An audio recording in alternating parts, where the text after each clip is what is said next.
ትክክል ናችሁ። ብዙ ሰው እንደዚህ አይላችሁም። በዙሪያችሁ ያሉትን ነገሮች እስክትጠራጠሩ አንዳንዴም ራሳችሁን እንኳን እስክትጠራጠሩ ድረስ እውነትን በገሃድ እያያችሁት ብዙ ጊዜ እርግጠኝነት ታጣላችሁ። እርግጠኛ መሆን ይከብዳችኋል። ለምሳሌ መብሰላችሁን፣ ማደጋችሁን፣ የአስተሳሰብ ለውጥ እድገት ማሳየታችሁን በተጨባጭ እያያችሁት በዙሪያችሁ ያሉ ሰዎች ወይም ደግሞ ሁኔታዎችን እየተመለከታችሁ ያ ነገር ላይ እርግጠኛ መሆን ይከብዳችኋል። እና አንዳንዴ ወይ ያልበሰሉ ያላደጉ ጓደኞች በዙሪያችሁ ይሆኑና ብስለታችሁንና ማደጋችሁን እርግጠኛ መሆን ሊከብዳችሁ ይችላል።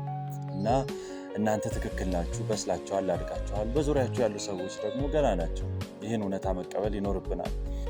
ክፉ ባልንጀራም ገጥሞን ክፉነቱን በተግባርና በድርጊት በሐሳብም በንግግርም እያሳየን እውነት መሆኑን ግን አንዳንዴ መቀበል ይከብደናል። ነገር ግን እናንተ ትክክል ናችሁ። ያ ሰው በተግባርም በንግግርም ክፉነቱን እያሳያችሁ ነው። ስለዚህ ይህን እውነታ መቀበል ይኖርባችኋል። በተለያየ አይነት መንገድ እውነትን እንድትጠራጠሩ እውነትን መቀበል እስኪከብዳችሁ ድረስ እርግጠኝነትን ከእናንተ የሚወስዱ ነገሮች ይገጥሟችኋል። ዛሬ ግን ብዙ ሰው ያላላችሁን ነገር እኔ እላችኋለሁ።